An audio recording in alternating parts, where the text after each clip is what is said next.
I would say the majority of Lebanese are against Hezbollah. The Shia community, where Hezbollah has basically its stronghold, because it is a Shia political group at the end of the day, claiming to represent the Shia community in Lebanese politics. The Shia community is around a third of the Lebanese population. Not all of them support Hezbollah, but the majority do. And they do that because of fear, because they feel they have no choice, and some of them support because they actually believe in Hezbollah. So the Yeah. reasons vary, but the majority do. But when it comes to other groups in Lebanon, the majority actually do not support Hezbollah. Well, the Israeli Defense Forces have said they've struck more than 100 Hezbollah targets in southern Lebanon overnight, including launchers and what it described as terrorist infrastructure. Hezbollah also says it has fired dozens of missiles at an Israeli airbase in response to repeated attacks. It claims to have 100,000 fighters in its ranks, but Israeli officials say the entire senior command of Hezbollah has now been eliminated. Well, let's find out more about the organisation with Lina Khatib. She is an Associate Fellow of the Middle East and North Africa programme at the Chatham House think tank. Lina, thanks for joining us this morning. Perhaps you could just educate us a little bit about who Hezbollah are, where they emerged, and really it was the early 1980s and the war with Israel that appears to be the origins of them. Just talk us through that. Yeah, absolutely. Hezbollah did emerge in the 80s in Lebanon, in the early 80s, following Israel's occupation of Lebanon at that time. The Israeli invasion happened in 1982, and Israeli troops stayed in southern Lebanon for almost 20 years, till 2000. And during this time, Hezbollah emerged in the south of Lebanon as an armed group, hell-bent on liberating Lebanon from Israel. And from the very beginning, this group was created partly by Iran and supported financially and militarily by Iran. And this support remains until today. So Hezbollah is a Lebanese group, but it's very much also a very important part of Iran's attempt at regional influence in the Middle East. I wonder if you could tell us about their tactics of the, obviously, it's a prescribed terrorist organisation by many governments right around the world, including here in the United Kingdom. I was reading what Jeffrey Goldberg wrote in the New Yorker about the sort of original period in the 1980s. Hezbollah, he says, quickly became the most successful terrorist organisation in modern history, serving as a role model for terror groups around the world, virtually inventing the multi-pronged terror attack when, early on the morning of October the 23rd, 1983, it managed to synchronise suicide bombings in Beirut of the United States Marine barracks and an apartment building housing a contingent of French peacekeepers. These attacks occurred just 20 seconds apart.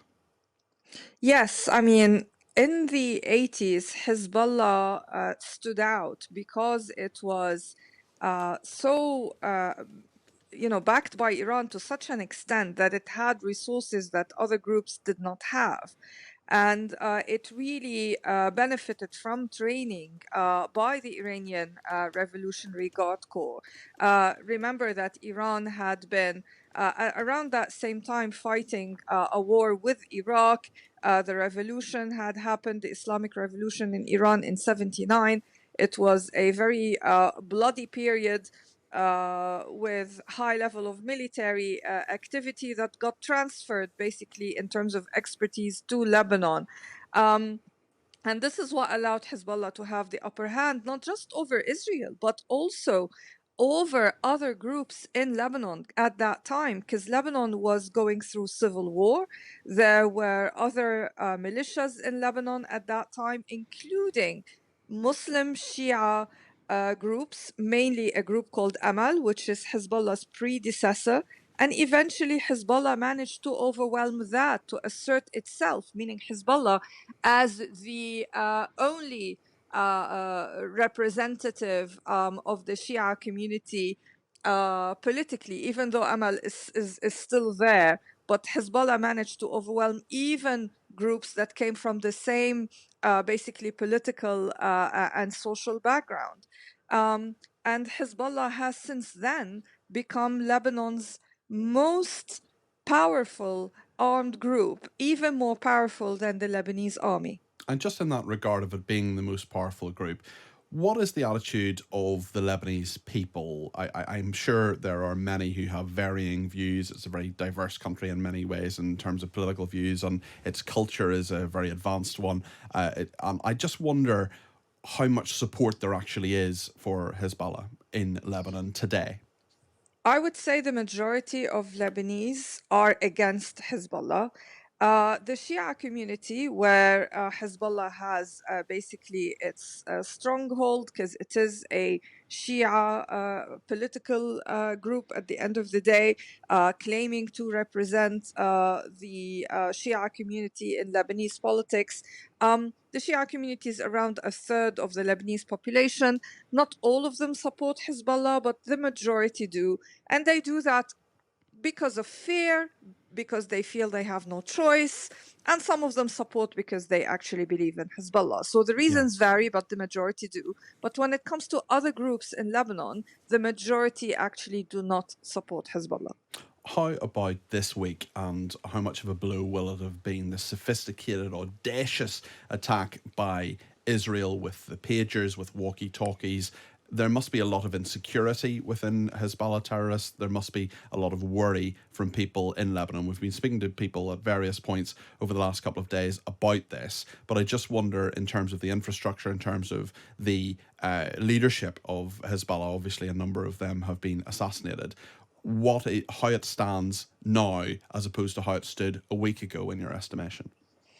Well, a week ago, Hezbollah was still riding on the decades of so called success that it had been using to kind of present itself as this almost, impenetrable group.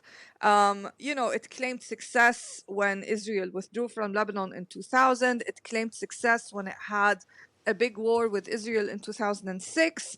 But now, this new attack is something that Hezbollah was not prepared for, did not see coming, and it's the biggest blow for Hezbollah in its history.